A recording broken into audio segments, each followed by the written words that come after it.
Yesaya 44. Tuhan satu-satunya Allah, tetapi sekarang dengarlah hai Yakub hambaku, dan hai Israel yang telah kupilih. Beginilah firman Tuhan yang menjadikan engkau, yang membentuk engkau sejak dari kandungan, dan yang menolong engkau. Janganlah takut hai hambaku Yakub, dan hai Yesyurun yang telah kupilih.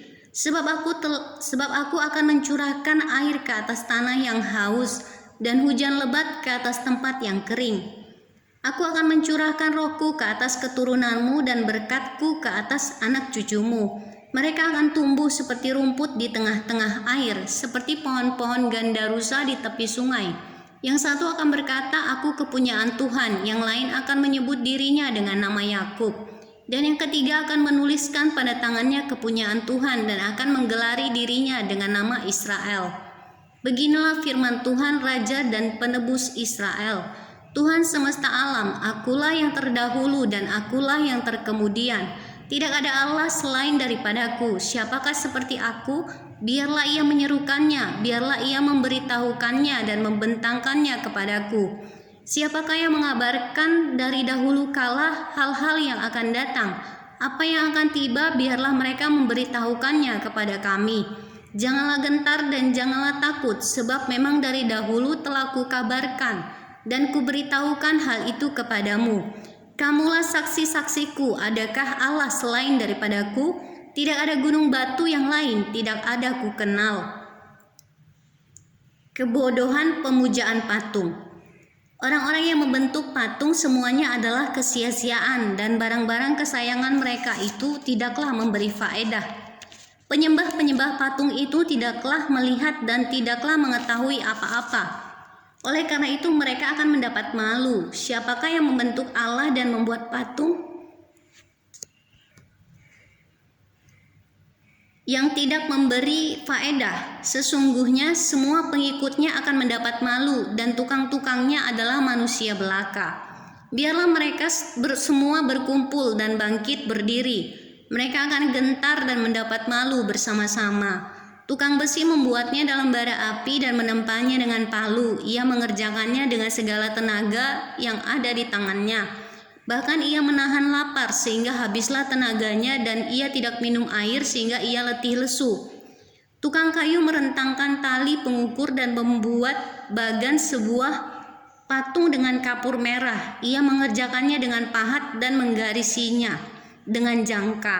Lalu ia memberi bentuk seorang laki-laki kepadanya seperti seorang manusia yang tampan, dan selanjutnya ditempatkan dalam kuil.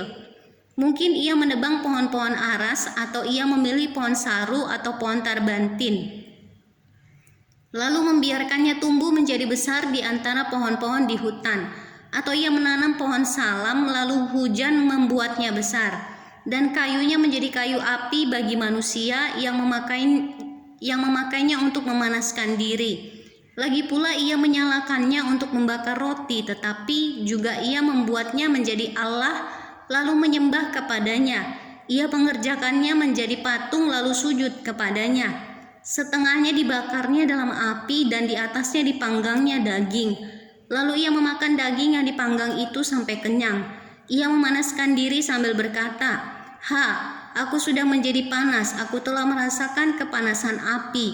Dan sisa kayu itu dikerjakannya menjadi Allah, menjadi patung sembahannya. Ia sujud kepadanya, ia menyembah dan berdoa kepadanya. Katanya, tolonglah aku sebab engkaulah Allahku.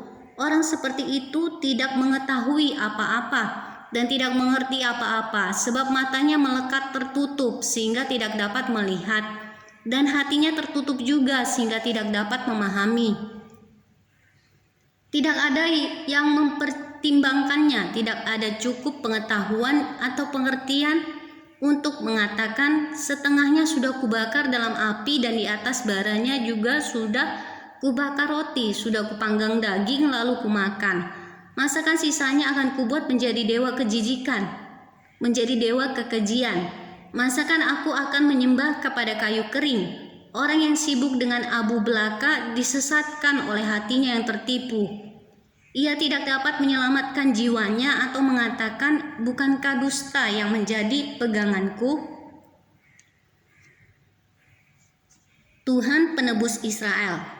Ingatlah semuanya ini, hai Yakub, sebab engkaulah hambaku, hai Israel.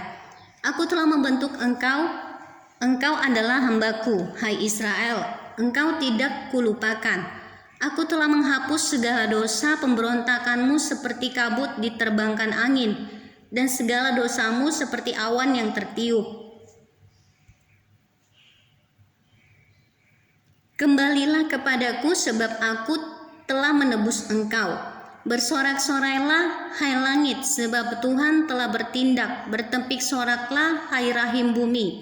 Bergembiralah dengan sorak-sorai, hai gunung-gunung, hai hutan serta segala pohon di dalamnya. Sebab Tuhan telah menebus Yakub dan ia telah memperlihatkan keagungannya dalam hal Israel. Beginilah firman Tuhan penebusmu yang membentuk engkau sejak dari kandungan. Akulah Tuhan yang menjadikan segala sesuatu, yang seorang diri membentangkan langit, yang menghamparkan bumi. Siapakah yang mendampingi aku? Akulah yang meniadakan tanda-tanda peramal, pembohong, dan mempermain-mainkan tukang-tukang tenung, yang membuat orang-orang bijaksana mundur ke belakang dan membalikkan pengetahuan mereka menjadi kebodohan. Akulah yang menguatkan perkataan hamba-hambaku dan melaksanakan keputusan-keputusan yang diberitakan utusan-utusanku, yang berkata tentang Yerusalem, baiklah ia didiami, dan tentang kota-kota Yehuda, baiklah ia dibangun. Aku mau mendirikan kembali reruntuhannya. Akulah yang berkata kepada tubir lautan, jadilah kering. Aku mau mengeringkan sungai-sungaimu. Akulah yang berkata tentang Kores, dia gembalaku, segala kehendakku akan digenapinya. Dengan mengatakan tentang Yerusalem, baiklah ia dibangun, dan tentang bait suci, baiklah diletakkan dasarnya.